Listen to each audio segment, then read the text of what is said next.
Tá? Outros conceitos, então, aí na verdade são variáveis, são dados que as gasometrias vão trazer para a gente. Eu vou citá-los de forma mais superficial por não estarem todos direcionados aí para essa análise de distúrbio ácido básico, né? Mas o PCO2, que vai ser um dos nossos principais objetos de estudo, né? A pressão arterial de CO2 dissolvida no plasma sanguíneo, né? Cujo metabolismo e, enfim, o sistema de tampão com bicarbonato vai ser um pouquinho melhor destrinchado depois.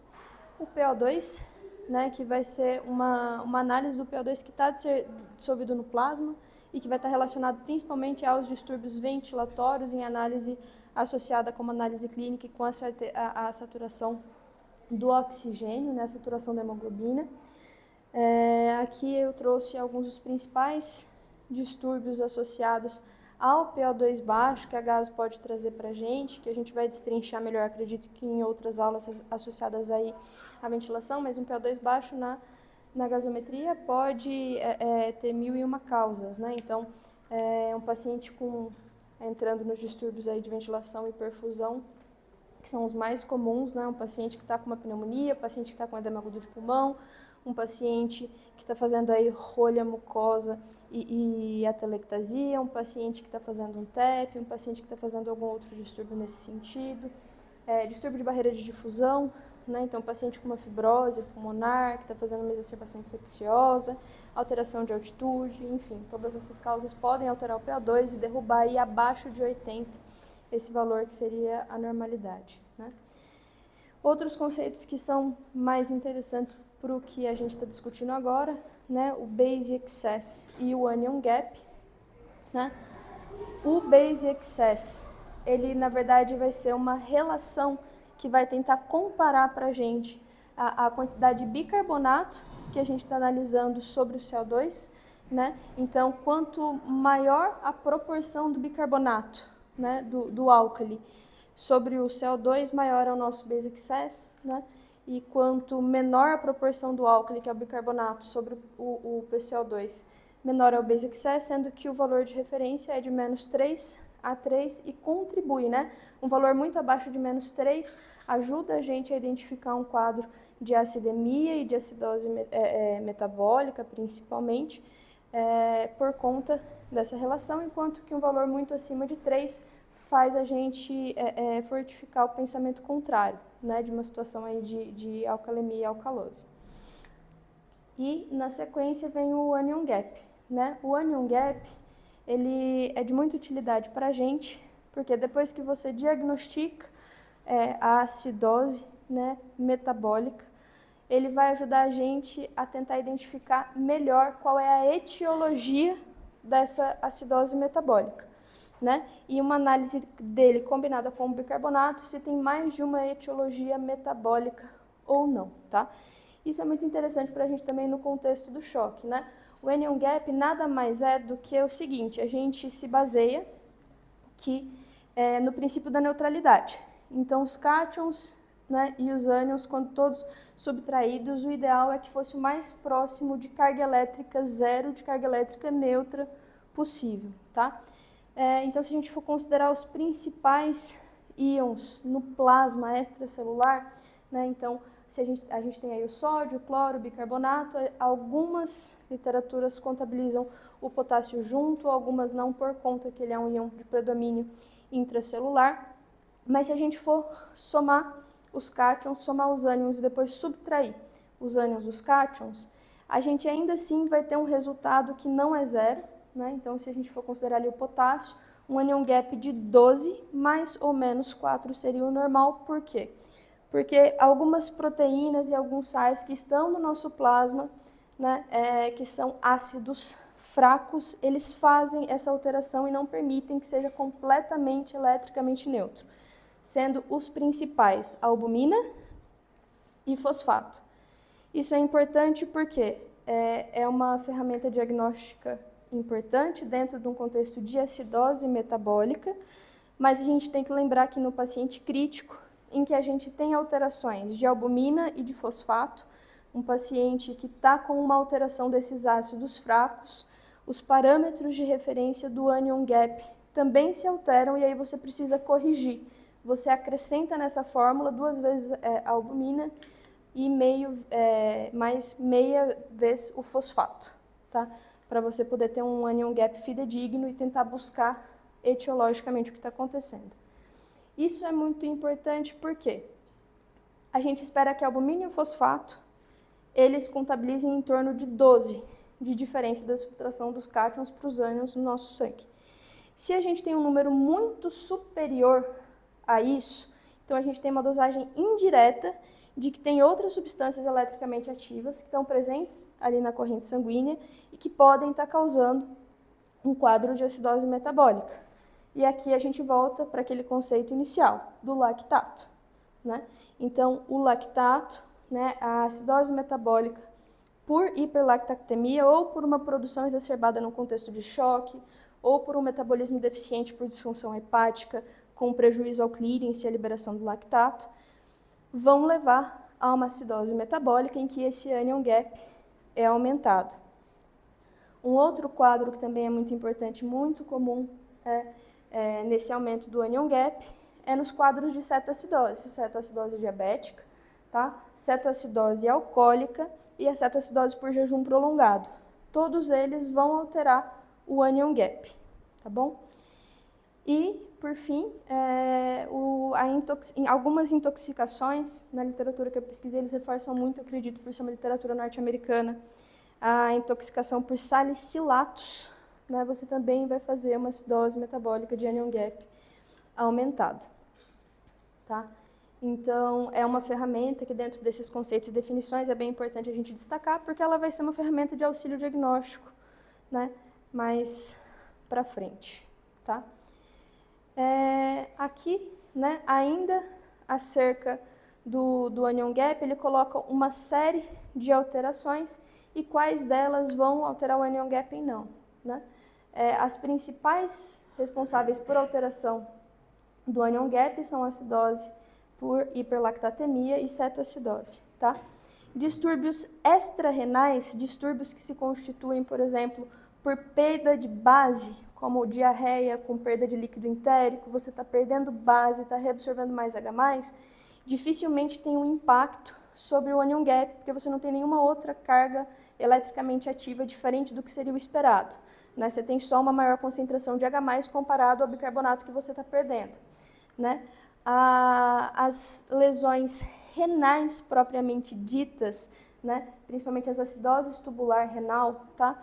Os 3 tipos mais comuns, né? 1, 2, 4, todos eles também se constituem pela incapacidade do rim de reabsorver o bicarbonato como ele deveria nesse contexto patológico, de forma que excreta mais bicarbonato, reabsorve mais H+, mas são as mesmas cargas que a gente tem, não tem nenhuma outra substância eletricamente ativa que alteraria o anion gap, sendo essas aqui as principais causas, né? As causas extra-renais, aqui a exemplo da diarreia, né, de hipovolemias importantes, e as lesões intrarrenais propriamente ditas, que não vão causar praticamente variação do anion gap, tá?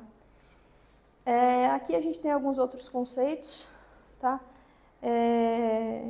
A gente falou um pouquinho do lactato, é sempre importante lembrar. O lactato, ele faz parte de um sistema tampão, né? O lactato, ele oscila entre a forma lactato e a forma ácido lático, né? A hemoglobina é um outro sistema tampão. Aqui, a hemoglobina, ela pode estar saturada com várias substâncias, né? O mais comum é que ela esteja saturada com O2, mas ela pode estar num contexto aí de carboxihemoglobina, enfim, e que essa ligação é muito mais potente, que você perde esse efeito tampão, mas a hemoglobina, ela chegando na periferia, ela tem que ser capaz de perder um pouco da afinidade pelo O2 para liberar o O2 para a periferia. Quando você tem uma acidose metabólica, principalmente na periferia, no contexto do choque, né? Sempre reaproveitando esse contexto do choque que a gente vem discutindo, que eu até deixei aqui embaixo, né? A oferta, a distribuição do oxigênio aí tecidual para a gente relembrar. Essa acidose, ela faz com que a hemoglobina perca ainda mais a afinidade pelo O2 e ganhe uma afinidade maior pelo H+. Tá? E isso faz da hemoglobina um sistema tampão. Tá? Esses dois sistemas são dois sistemas que são bem menos efetivos do que a gente vai abordar na sequência, que é o CO2 bicarbonato, mas que valem a pena ser mencionados, tá? Então, essa hemoglobina vai grudar com H+, e levar ele para o pulmão, onde vai ser feito o metabolismo para produção de dióxido de carbono e água e excreção para controle da acidose. Então, aqui a gente já começou a falar de uma série desses conceitos. A gente já falou um pouquinho do lactato, a gente já falou um pouquinho dos cetoácidos, falamos um pouquinho do CO2. Esse slide ele fica mais para a gente entender o seguinte: num contexto de distúrbio ácido básico, em que tudo isso a gente acaba analisando, é muito importante, pensando, por exemplo, num quadro de acidose. A acidose acontece ou quando eu estou produzindo ou reabsorvendo mais ácido do que era esperado, como na acidose por hiperlactatemia, ou quando eu estou perdendo muito álcali, que no caso, na maior parte das vezes, é o bicarbonato, que era o sistema tampão, né, o sistema de equilíbrio ácido-básico do organismo. Então, procedendo para o sistema tampão, a gente tem o sistema bicarbonato CO2, tá?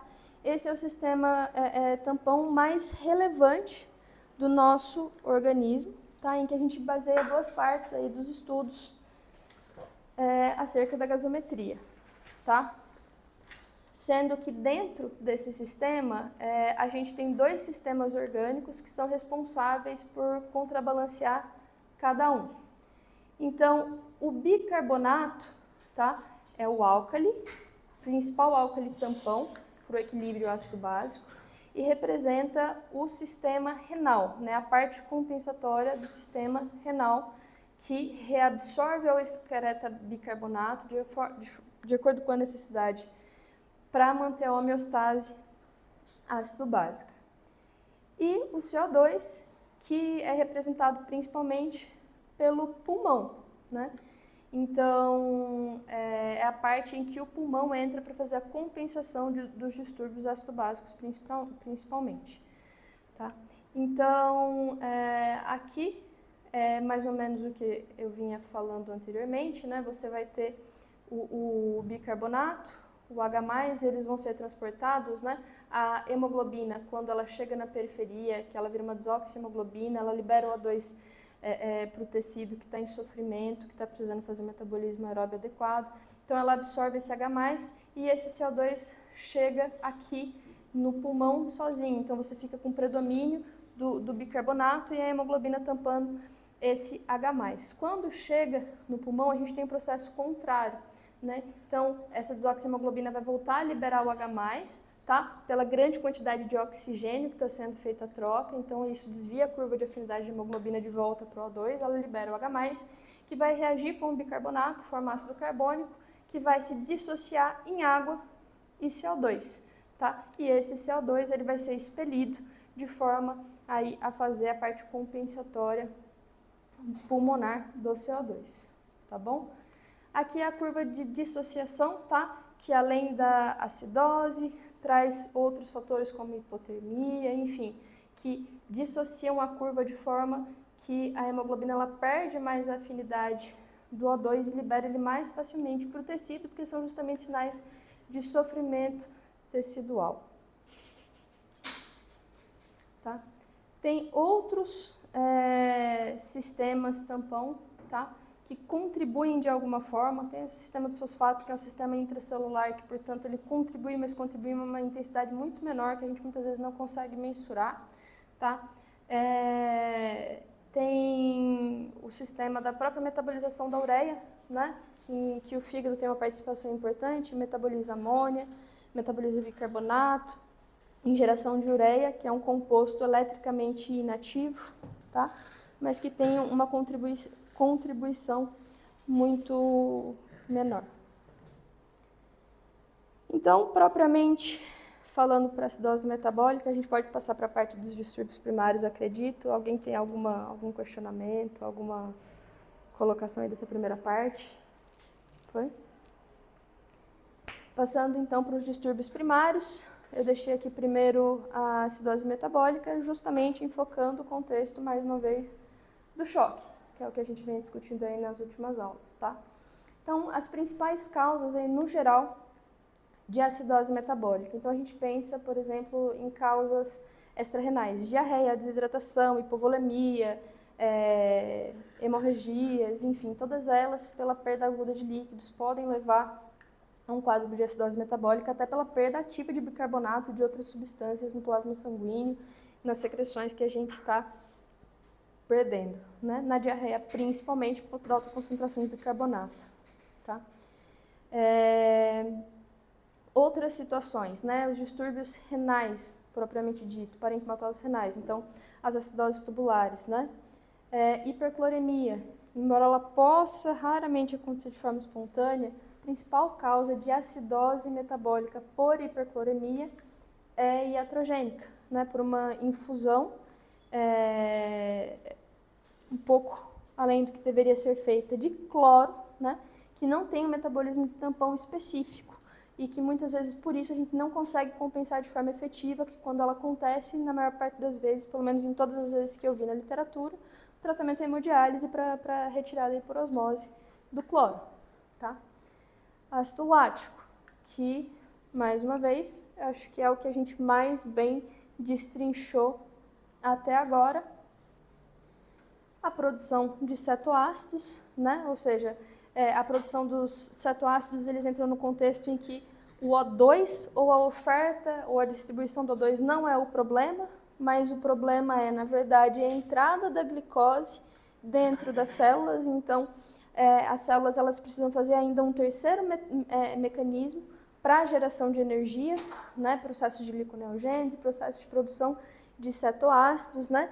E aí entra a formação do hidroxibutirato, enfim, acetilacetato, e são principalmente em contextos de cetoacidose diabética, em contexto de cetoacidose alcoólica e também por jejum prolongado, tá? Substâncias exógenas, inclusive alguns fármacos aqui podem entrar nesse contexto, aí a gente sempre precisa mencionar doses altas de AS, metformina, dapaglifosina, e aí entra também, inclusive, alguns açúcares em dose altas, tipo lactulose, podem gerar quadros de acidose metabólica. E a excreção inadequada, né, de ácidos, falha na reabsorção de bicarbonato, que aí seriam, talvez, por exemplo, pensando num paciente crítico que está na UTI, que está chocado e ele faz uma isquemia renal, abre uma ira cardíaco 3, ele perde essa capacidade de reabsorção de bicarbonato, excreção apropriada de H+, e faz uma acidose metabólica também por esse motivo.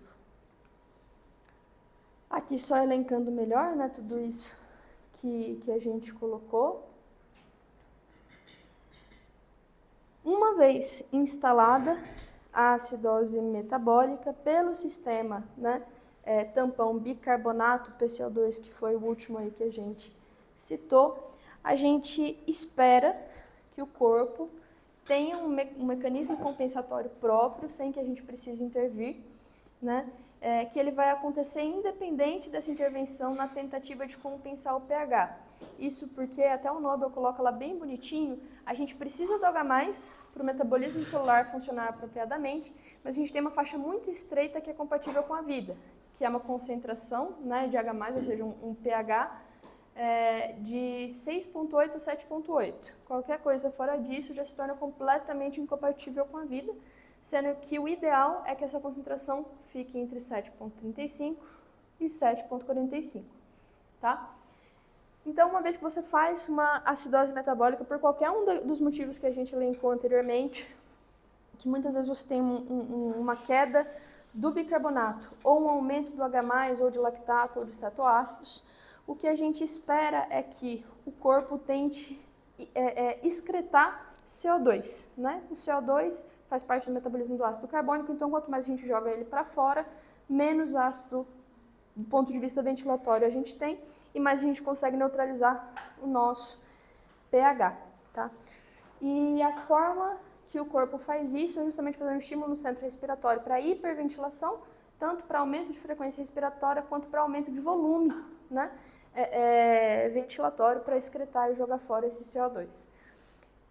É importante a gente ressaltar que a resposta ventilatória, a resposta do sistema respiratório, ela é sempre muito mais rápida do que a resposta renal. Então, para uma acidose metabólica aguda, né, eu espero que cada 1 milimol de BIC abaixo de 24, eu tenho uma queda aí de 1,2 milímetros de mercúrio de PCO2, sendo que eu espero uma compensação completa num paciente que tem o sistema ventilatório preservado em até 6 a 12 horas no máximo, tá?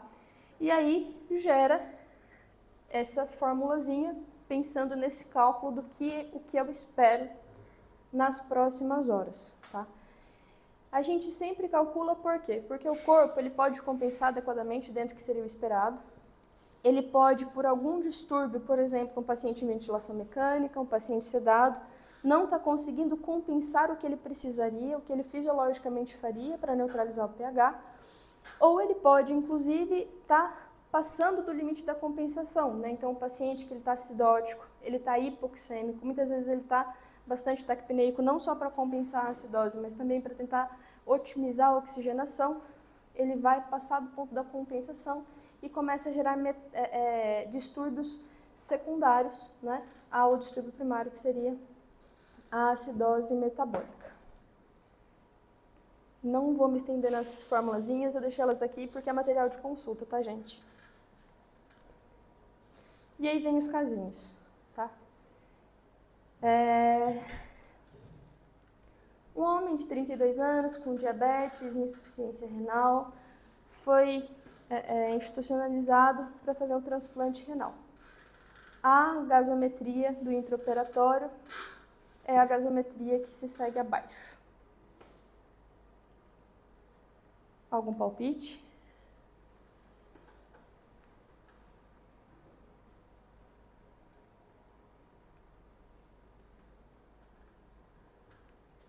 Bora seguir então. Os casinhos eles estão aí. Você calculou. E aí, qual o palpite do cálculo? Beleza.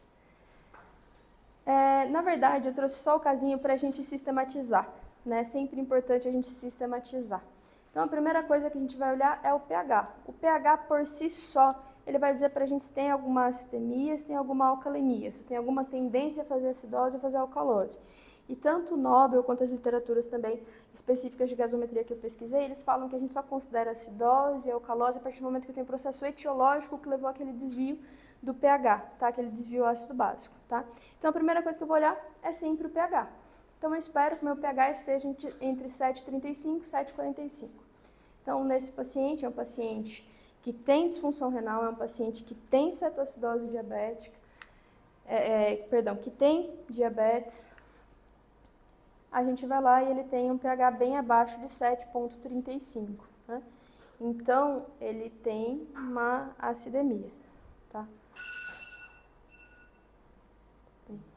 Não? Depois, né, que a gente faz essa análise, a gente sempre olha o PCO2, né? A gente desce e olha na sequência o PCO2 e depois do PCO2 o bicarbonato, tá? O PCO2 desse paciente tá de 43, está acima do 40, o que indica que possivelmente a parte ventilatória desse paciente também está contribuindo de alguma forma para essa acidemia, né? Uma coisa muito importante nesse caso, que é um caso bem pequenininho, é que se a gente for olhar, é que esse caso é intraoperatório, né? Esse paciente está sofrendo transplante renal, ele provavelmente está em anestesia geral venosa inalatória. Então, talvez esse componente não seja o primário. Então, a gente desce lá para o bicarbonato, pensando que é um paciente em transplante renal, com insuficiência renal, e o bicarbonato realmente ele está bem abaixo do que a gente esperaria, está com bicarbonato de 17, né? Então, a gente tem uma acidose metabólica. E aí, André, tem componente respiratório junto? Tem distúrbio secundário? Tem? 33 de esperado? Então, o André calculou aqui pra gente pela formulazinha lá do slide anterior, a fórmula de De Winters, que a gente esperava era um PCO2 de 33. Talvez se esse paciente estivesse em ventilação espontânea, ele estivesse fazendo uma compensação mais adequada do pH e não estivesse tão acidótico, né? Ele estaria lavando mais CO2. Mas, dentro dessa circunstância em que ele se encontra em ventilação mecânica e não está com uma ventilação apropriada, ele lava menos o CO2 do que a gente precisaria. Então, esse é um dos casos dos 9 milhares de distúrbios que o Dr. Urbano sempre fala pra gente, que a gente tem distúrbio secundário. É uma acidose metabólica primária com uma acidose respiratória secundária, provavelmente pela ventilação mecânica em que o paciente se encontra. Tratamento. O tratamento de cada uma vai ser de acordo com a causa de base. Então, se eu for pensar num paciente que está com quadro diarreico, poxa, eu vou hidratar esse paciente via oral, se for necessário fazer alguma ressuscitação volêmica endovenosa, precisa de antibiótico, não precisa. Tá, é um paciente que está com quadro de cetoacidose, glicose não está entrando no metabolismo celular. Como que eu faço para entrar? Então, hidratação, insulina, né? Posteriormente glicoinsulina, vou restabelecer o metabolismo aeróbio de produção de energia. Poxa, o paciente está com uma acidose por hiperlactatemia secundária ao choque, então eu trato essa acidose tratando o choque do paciente, né? Abrindo periferia. Existe aqui, que é até uma proposta para a gente discutir aí depois, um trabalho muito interessante, que é um dos poucos que mostra benefício na indicação de bicarbonato como teoria ponte. Né? Não é o tratamento daquela acidose metabólica, é uma ponte até você reestabelecer o paciente no contexto do choque, que é o Bicar ICU, né? Que estuda a administração do bicarbonato em específico para o paciente em choque séptico. Tá? Mas desse trabalho eu não vou falar. Cena dos próximos capítulos. Eu acho que essa foi a parte mais relevante da aula, assim, pensando no contexto do choque. Eu trouxe ainda assim os demais distúrbios primários, tá? Pra gente analisar, tá bom? Então, a alcalose metabólica, as principais causas, tá? Então, você tem perda de ácido, né? Por exemplo, o vômito do paciente, a gente tem muito ácido clorídrico, se a gente vomita muito, então vômito incoercível na gestante, um paciente aí com um quadro de gastroenterite infecciosa, com M's importante, enfim, qualquer motivo que seja, você está perdendo muito H+. Então, você fica relativamente com uma maior concentração de bicarbonato e tende a fazer uma alcalose metabólica.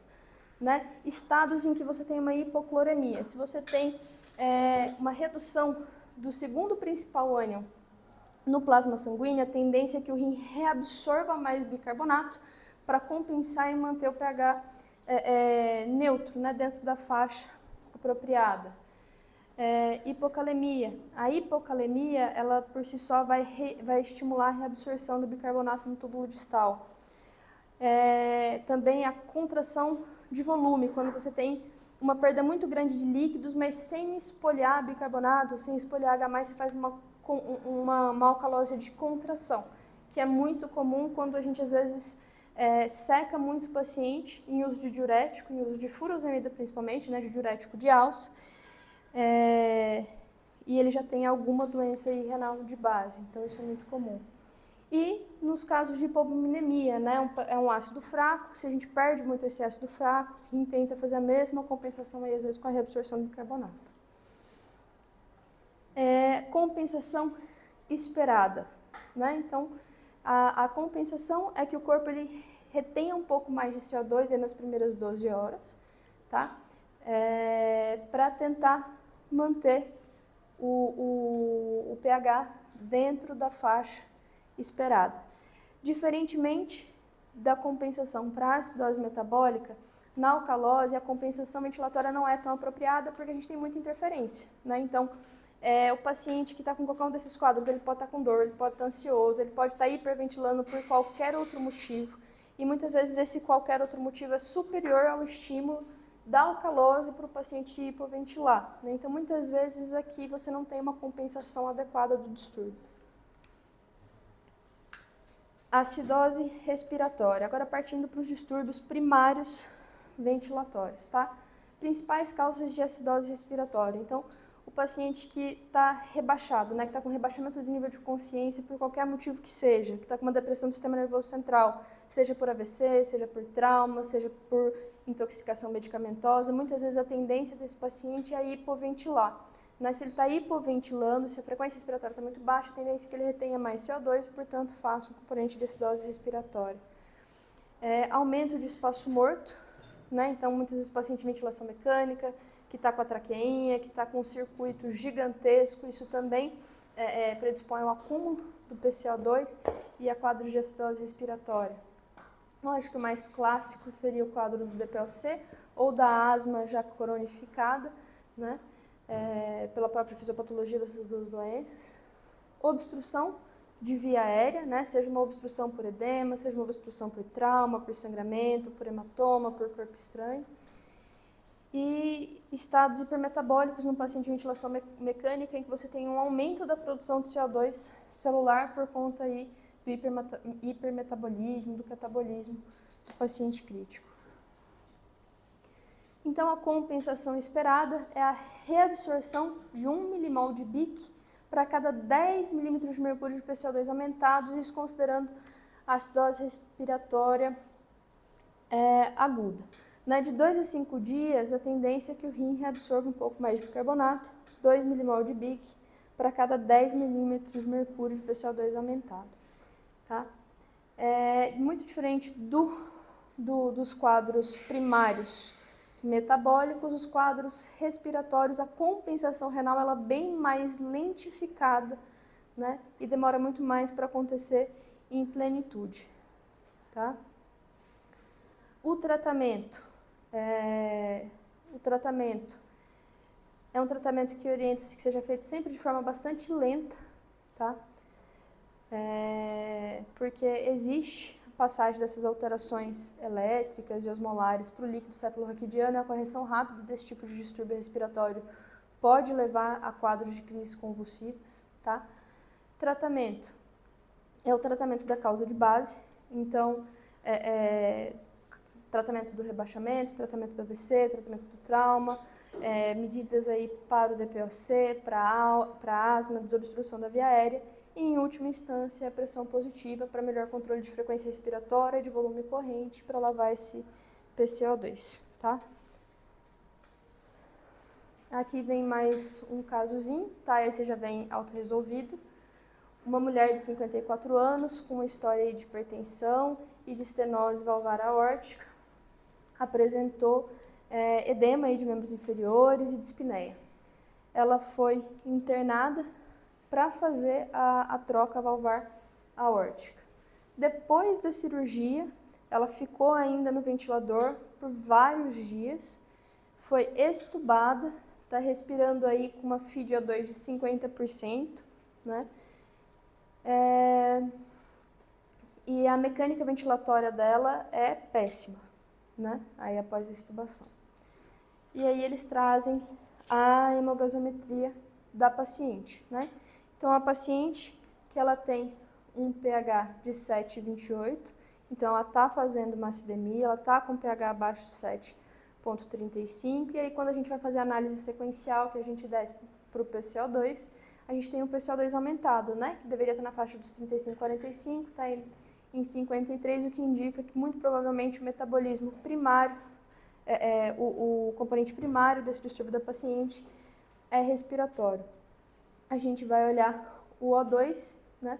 O O2 dela aqui está de 116, só que ela está com uma fração inspirada de 50%, que ele está me dando com certeza, então não sei se ela está com Venturi, se ela está com alto fluxo, que de acho que ela está fazendo, mas as trocas dela ainda são trocas ruins, né? Porque isso daí, se eu não me engano, vai dar 232, né? De PF de troca. Então, é uma paciente que ainda tem um componente hipoxêmico, uma insuficiência respiratória que muitas vezes justifica, né, também essa mecânica ventilatória ruim. E o bicarbonato dela, a princípio, é um bicarbonato de 25. Né? Então, quando a gente joga nessa formulazinha aí de compensação, a gente vê que o bicarbonato da gaso é exatamente o bicarbonato que o corpo dela deveria estar compensando. Então, a gente tem um distúrbio respiratório primário, uma acidose respiratória. E a alcalose respiratória, né? Muitas vezes ela acontece em situações de hiperventilação, tá? Essa hiperventilação pode ser por múltiplas causas, então aí você tem ansiedade, dor, medo, estresse, um contexto hiperdinâmico aí de sepse. Você pode ter no contexto de hiperventilação secundária à hipoxemia, então o paciente que está fazendo uma hipoxemia por pneumonia, por edema agudo, ele está fazendo ataque de apneia para tentar otimizar a oxigenação e ele concomitantemente está lavando muito mais CO2. A gente até teve uma paciente lá na UTI, recente, que fez assim, né, paciente do leito 7. E a própria ventilação mecânica, né, até reajuste aí de parâmetros, tá?